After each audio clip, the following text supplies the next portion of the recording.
All right, we are at May the 12th, 2023. We're out here feeding the deer. We just had a pretty decent little rain shower. It's about 85 degrees, I'm guessing. Very nice. It's just a little bit warm. The antlers are growing nicely. I want to read a scripture to you right here. And this is from Mark 16, verse 15, from the King James Version. And it says, "And he said unto them," now that would be Jesus, said unto them. And he would be saying that unto his disciples and or his followers, and essentially saying to us also. Verse 15. "And he said unto them, Go ye into all the world, and preach the gospel to every creature." Now we as human beings are certainly creatures, but these deer out here are creatures also. I wouldn't think that Jesus meant to preach to the deer and all of the creatures, but it says to every creature, so I don't guess it hurts to preach to the deer, to every creature. And I don't think anyway they understand us, but it's an interesting thing that he said that. And I've named some of my videos preaching to the deer before I came across this in Mark 16:15. But my main thing is to spread the gospel, preach the gospel to all of the people that are listening, that have a notion to pay attention to this. The gospel means the good news. And the good news is that, yes, we know that this fleshly body must die. It has a time limit on it. It has a timer. Sometimes it's not even a natural thing. It could be an automobile crash or something like that.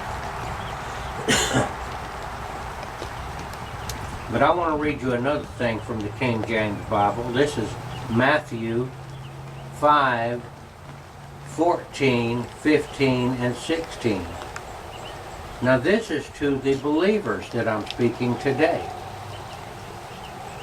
But I don't mind the lost sheep hearing it. The lost sheep need to hear this also, even though they're still lost and they haven't essentially asked Yeshua the Messiah to save them.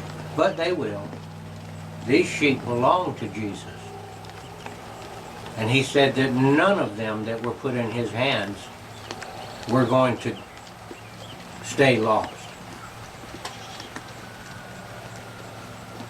He actually died and shed his blood for his sheep, for the substitutionary penalty payer for the death that we deserve. Now this death we're talking about here is eternal death. The other death, everybody's going to go through, with very few exceptions. You can just about count on it. The fleshly body is going to perish. All right, here's what he says. And this is Jesus speaking. Ye are the light of the world. A city that is set on a hill cannot be hid. Now ye is you. You all that are believers are the ye that he's talking about. And he likens you to a city that is set on a hill, which it cannot be hid. Neither do men light a candle and put it under a bushel, but on a candlestick, and it giveth light unto all that are in the house. That's pretty straightforward. He's talking about we again. Your candle has been lit. You have seen the light. You have been saved by the blood of Christ. You are his bond servant. He has bought us at a price. As our kinsman redeemer, he has taken us out of the slavery of sin and bought us with his blood. And he says that you're supposed to put your light on a candlestick. Put it up where people can see it. Don't hide it. Don't hide it under a bushel basket. And number 16 says, let your light so shine before men that they may see your good works and glorify your Father which is in heaven. He wants you to do things that bring praise to the Father. Glorify your Father which is in heaven. Now what is he talking about doing? Well, he's talking about following his instructions. That ye love one another. That you forgive one another. That you do good unto your enemies, even though the natural law says that we should get back at those that treat us despitefully. In the Old Testament, in the law of Moses, it was an eye for an eye, a tooth for a tooth. We're not to do that. We're to turn the other cheek. Hard to do, but that's what our Redeemer, who is our Master, told us to do. And people will see that. Let's just say somebody borrows money, and we were told to lend to those that ask of us, not expecting to get it back. Now see, that's not normal. That's not the natural law. That's the fleshly law says, give me the money that you owe me. You said you'd give it to me in such and such a time. I want it back. Or I might take it out of your hide. That's the natural law, the animal law. The law that we were under until we were redeemed and put under the spiritual law. The spiritual law that Yeshua the Messiah said for us to follow. Lend with no expectation of getting it back. Forgive those that trespass against you. And pray for your enemies. You're going to pray that your enemies find Christ. You're going to pray that they come to no harm. This is exactly backwards from what the devil teaches.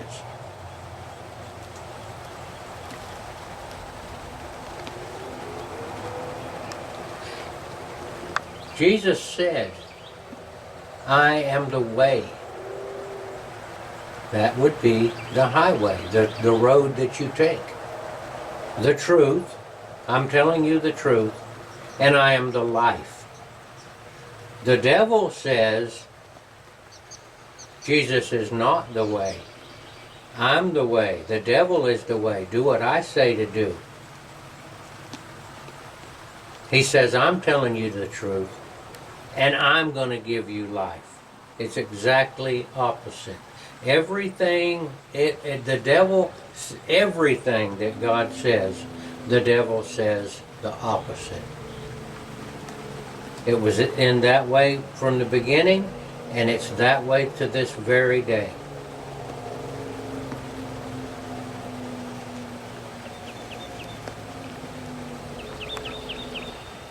This is what the Messiah has told us to do, that sets us apart. He says, "Let your light shine before men, that they may see your good works." He's not talking about the believers seeing your good works. They're out there letting their light shine also. He's talking about the unbelievers and the lost sheep seeing your works, that they may glorify your Father which is in heaven.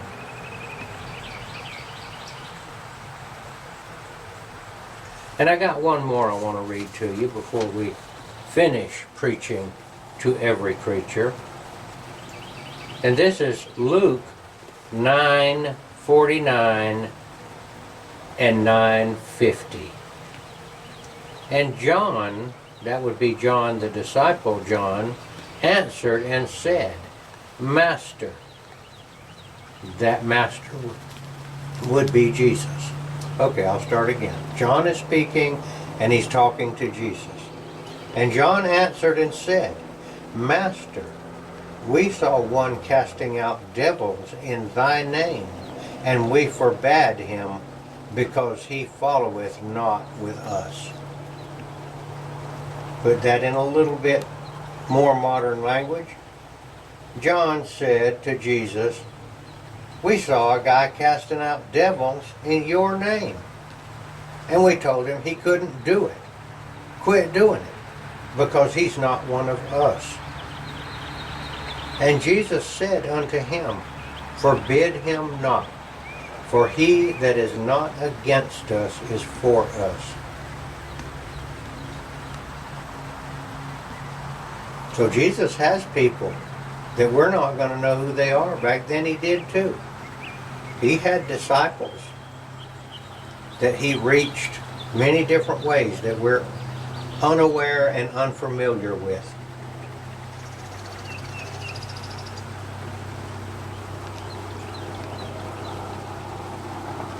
Now to me there's three kind of people. There's those that declare the name of Jesus and they say that he's the Messiah. They say he's the Son of God, and they say he is the way, the truth, and the life. And then the other end of it is those that say, no, Jesus is nothing. He might have been a great moral teacher, but he's certainly not the way, the truth, and the life. And there's many ways to get to God besides Jesus. Jesus said, "No man comes to the Father but through me." And then there's one in between. I'll call those, they are neither for him and they're neither against him. They're just standing there in the middle. To me, I don't know which is better, but I don't feel like you need to be denying Christ, because he said, if you declare me before men, I will declare you before the Father in heaven. He said, but if you deny me, I will deny you before the Father. So I wouldn't want to be in the position of denying Jesus, but plenty of people that denied Jesus have changed their mind and turned it around. It's all a very mysterious thing, how people come to Christ. It happened to me, and it's happened to millions and millions, millions and millions of people throughout the ages, down to this very day. There are hundreds, thousands, or hundreds of thousands right now all over the world that are confessing Jesus as their Lord and Savior. Getting big. I've heard it over in the Middle East that Muslims are converting to Christ by the bushel basket. Sometimes he just skips the preliminaries and comes to them in dreams and answers them. Sometimes people become converted over a very long period of time. But I'm here to declare the name of Yeshua the Messiah, Jesus Christ. I believe He's the Messiah, the King of the world, the King of the universe. And I believe He can give us eternal life. If you believe Him and ask Him to save you, He said He would do it.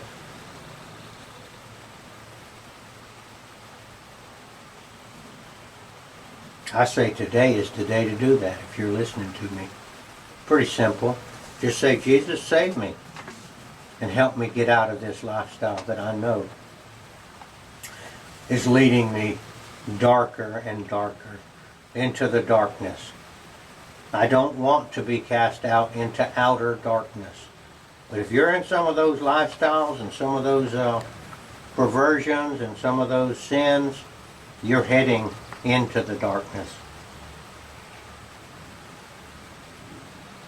How hard is it to turn around and walk the other way? Walk away from it. Turn around, you're facing the dark, turn around, face the light, and walk away from it. This is Gardner Israel. I am praying that God will give me another day to preach this gospel. I am praying that He will let it reach the right ears and it may help them. That's really His job, in my opinion. He told me to do it, and He didn't give me any further instructions. He didn't say do it if you have 100,000 viewers on YouTube. He didn't say anything. He said do it. It doesn't matter if I have but one viewer. I'm going to do it. Now the devil keeps telling me to quit. Hey, you're just spinning your wheels. You're nobody. He says I'm nobody. That's not what this Matthew 5:14 says. It says you are the light of the world.